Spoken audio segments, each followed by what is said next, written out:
जैसा कि अपने पिछली किस्त में देखा था, फरेश की जिंदगी एक सुनहरी बोतल की दरियाफ्त से मुकम्मल तौर पर बदल गई थी, जिसमें सायरा नामी एक कदीम जनन कैद था। सायरा की एक गलती ने फरेश की दादी को हमेशा के लिए इससे दूर कर दिया। ताहम फरेश ने अपनी आखिरी ख्वाहिश से सायरा को हमेशा के लिए अपना गुलाम बना लिया। सायरा की ताकतों ने बारिश और जादू को फरेश के मुरझाए हुए खेतों में वापस लाया और दोनों के दरमियान एक बेसाख्ता रोमानवी रिश्ता खिल गया। लेकिन नीम गांव का सबसे खतरनाक आदमी बंसी लाल फरेश की खुशी पर रश्क करने लगा। इसने फरेश के खेतों में हरी भरी फसल देखी और सायरा के राज को महसूस किया। इसने सायरा की बोतल चुराने की साजिश की और फरेश की खिड़की से चुपके से हर चीज का मुशाहिदा किया। अब इसका लालच नीम गांव को एक नए खतरे की तरफ ले जा रहा था। आइए देखते हैं कि इस पुरस्कार कहानी का अगला मोड़ क्या होता है। नीम गांव में सुबह और शाम हो रही थी, लेकिन बंसी लाल का दिमाग बवक रहा था। इसकी आंखें लालच से जल रही थी और इसका ज़हन इस सोने की बोतल के गिर्द घूम रहा था। वो जानता था कि अगर वो इसे हासिल कर सकता है तो इसकी जिंदगी बदल जाएगी। सूरज की पहली किरणों के साथ वो गांव के हकीम के पास चला गया। हकीम एक बूढ़ा और चालाक आदमी गांव में अद्वियात और जड़ी बूटियों का कारोबार करता था। बंसी लाल ने अपनी जेब से एक मुट्ठी भर रकम निकालकर हकीम को दे दी। नींद की गोलियां मांगे। हकीम ने इसे मशकूक नजरों से देखा, लेकिन पैसों की झनकार ने इसके तजस्सुस पर काबू पा लिया। इसने इसे एक छोटी सी बोतल दी जिसमें सफेद गोलियां थीं जो किसी को भी गहरी नींद में ले सकती थी। बंसी लाल ने बोतल जेब में डाली और खतरनाक मुस्कुराहट के साथ चला गया। सारा दिन वो अपने खेत के किनारे बैठा इस बोतल के बारे में सोचता रहा। इसका दिमाग उन तमाम ख्वाहिशात से भरा हुआ था जो वो सायरा से पूरी करना चाहता था। दौलत, ऐशो इशरत और गांव की हर खूबसूरत लड़की पर कंट्रोल। इसकी आंखें लालच और खौफ के दरमियान डोल रही थी। सायरा की नीली जिल्द और चमकती हुई आंखों का ख्याल इसे घबरा गया, लेकिन इसका लालच इसे उकसाता रहा। जैसे ही सूरज गुरूब होने लगा, बंसयाल ने अपने मंसूबे को अमली जामा पहनाने का फैसला किया। वो चुपके से फरेश के घर की तरफ बढ़ गया। गांव की गलियां सुनसान थी और चांदनी की मध्यम रोशनी ने इसकी साजिश को मजीद गहरा कर दिया था। फरेश का घर गांव के एक कोने में था, जहां रात की खामोशी में सिर्फ करकटू की आवाजें गूंजती थी। बंसी लाल चुपके से दरवाजे के करीब पहुंचा और देखा कि दरवाजा बंद था। फरेश घर पर नहीं थी। बंसी लाल के लिए ये सुनहरी मौका था। इसने आहिस्ता से कुंडी खोली और घर में दाखिल हुआ। इसकी नजरें उधर इधर उठी, लेकिन इसे सोने की बोतल कहीं नहीं मिली। इसने मेज, अलमारी और यहाँ तक के किचन तक तलाश किया, लेकिन बोतल कहीं नहीं मिली। इसका चेहरा मायूसी और गुस्से से सुरा हो गया, लेकिन इसने हिम्मत नहीं हारी। इसने अपनी जेब से नींद की गोलियां निकाली और सबको किचन में पानी के घड़े में डाल दिया। गोलियां पानी में घुल गईं और वो एक मकरू मुस्कुराहट के साथ घर से निकल गया। रात के वक्त जैसे ही चांद ने नीमगांव के खेतों पर अपनी चांदी की रोशनी डाली, फारिश अपने खेत के काम से थक हार कर घर लौट गई। इसके कपड़े मिट्टी से लिखड़े हुए थे और इसका चेहरा पसीने से चमक रहा था। इसने जेब से सोने की बोतल निकाल कर रगड़ दी।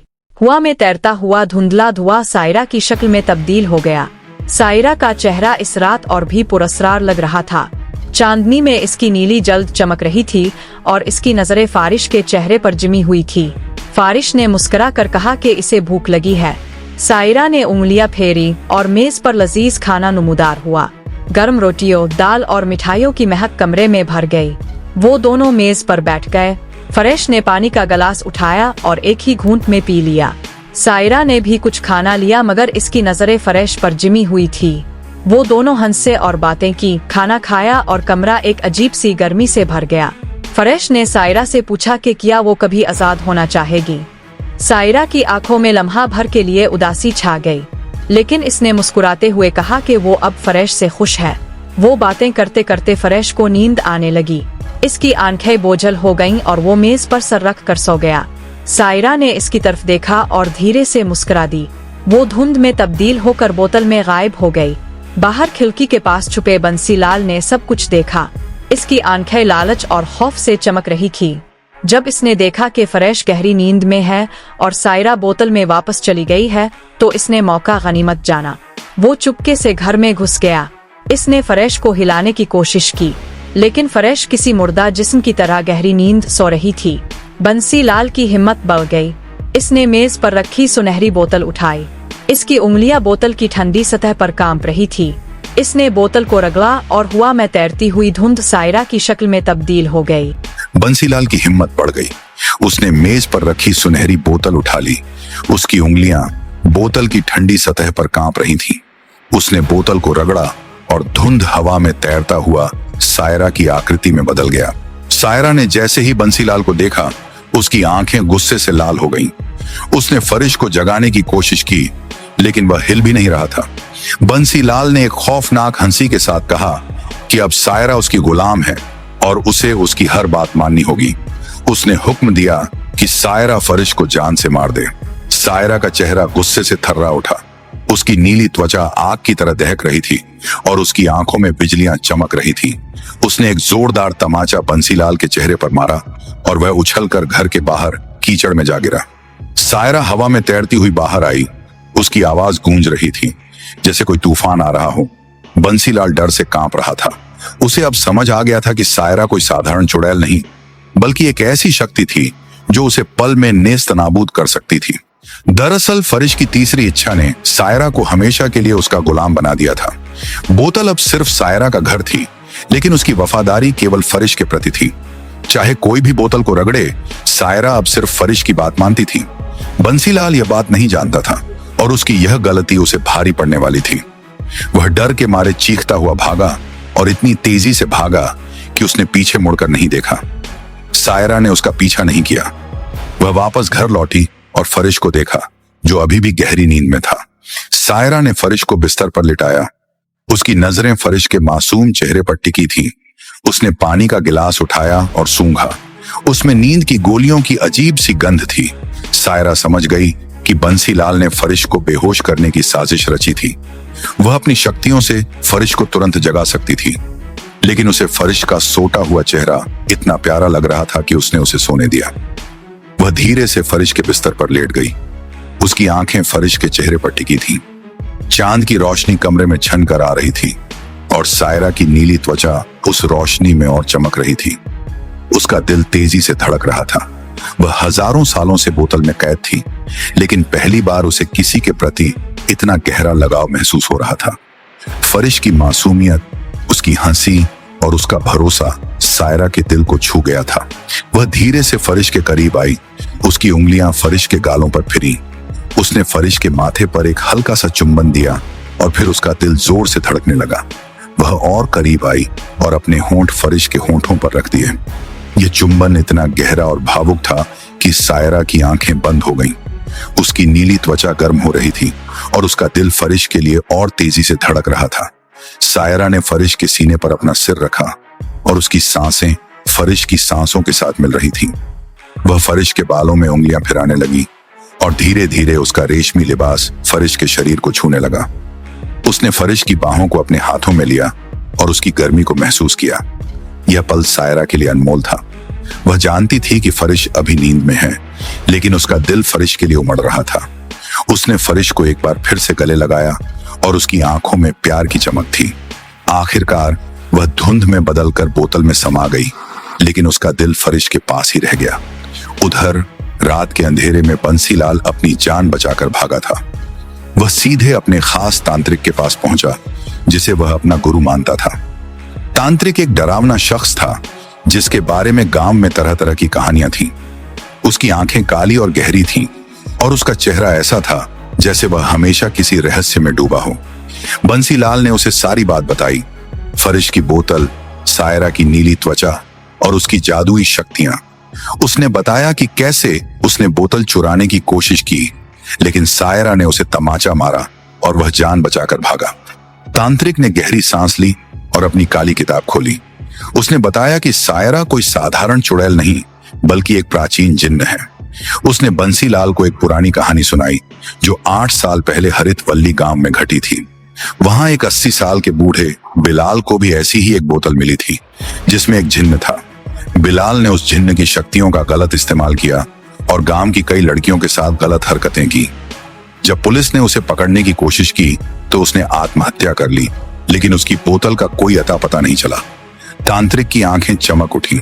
उसने बंसीलाल को कहा कि अगर वह उस बोतल को ढूंढ ले तो वह दुनिया का सबसे ताकतवर इंसान बन सकता है। बंसीलाल का लालच फिर से जाग उठा। उसने तांत्रिक के पैर छुए और हरितवल्ली गांव की ओर रवाना हो गया। रात के अंधेरे में वह बिलाल के पुराने खंडहर हो चुके घर में पहुंचा। घर में सन्नाटा पसरा था और दीवारों पर मकड़ियों के जाले लटक रहे थे। बंसीलाल ने हर कोने की तलाशी ली, लेकिन उसे कुछ नहीं मिला। निराश होकर वह बाहर निकला। तभी उसकी नजर मिट्टी के एक टीले पर पड़ी। उसने फावड़ा लिया और मिट्टी खोदना शुरू किया। कुछ ही देर में उसे एक चमकदार बोतल मिली जो सुनहरी रोशनी बिखेर रही थी।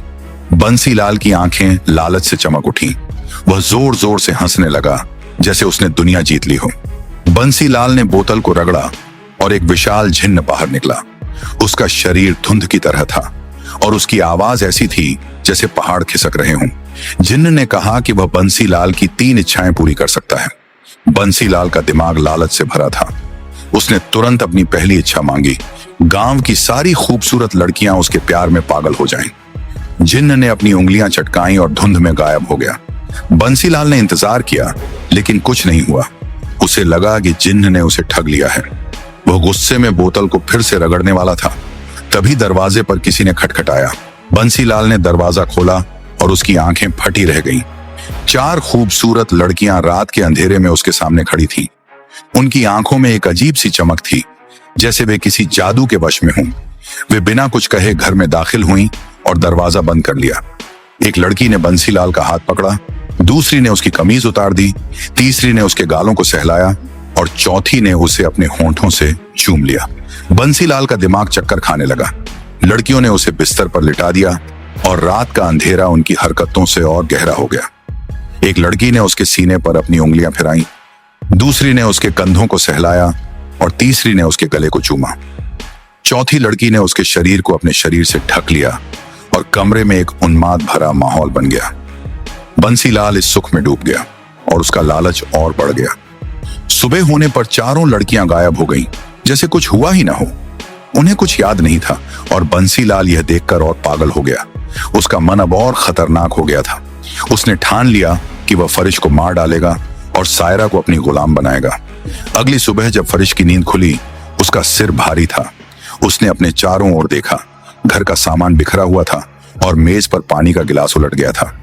उसे डर लगा कि कहीं सायरा को कुछ हो न गया हो। उसने जल्दी से बोतल उठाई और रगड़ा। सायरा बाहर आई और उसने रात की सारी घटना बताई। कैसे बंसीलाल ने पानी में नींद की गोलियां मिलाई और कैसे उसने बोतल चुराने की कोशिश की। फरिश का चेहरा गुस्से से लाल हो गया। उसने सायरा से पूछा कि वह आदमी कैसा दिखता था। सायरा ने अपनी उंगलियां चटकाई और हवा में बंसीलाल की तस्वीर उभर आई। फरिश ने उसे तुरंत पहचान लिया। यह गांव का सबसे खतरनाक आदमी बंसीलाल था। फरिश का दिल डर और गुस्से से कांप रहा था। उसे समझ आ गया कि अगर बंसीलाल को सायरा के बारे में पता चल गया तो गांव में आफत मच जाएगी। उसने सायरा को कहा कि बंसीलाल को हर हाल में पकड़ना होगा, वरना वह सायरा को छीन सकता है। दोनों ने बिना देर किए बंसीलाल के घर की ओर रुख किया। फरिश को उसका घर पता था। जब वे वहां पहुंचे तो देखा कि घर पर ताला लगा था। सायरा ने अपनी शक्तियों से ताला तोड़ा और दोनों अंदर दाखिल हुए। घर में अंधेरा था और दीवारों पर धूल जमी थी। उन्होंने बंसीलाल की डायरी पाई, जिसमें उसने फरिश को मारने और सायरा को कैद करने की योजना लिखी थी। फरिश का गुस्सा 7वें आसमान पर पहुंच गया।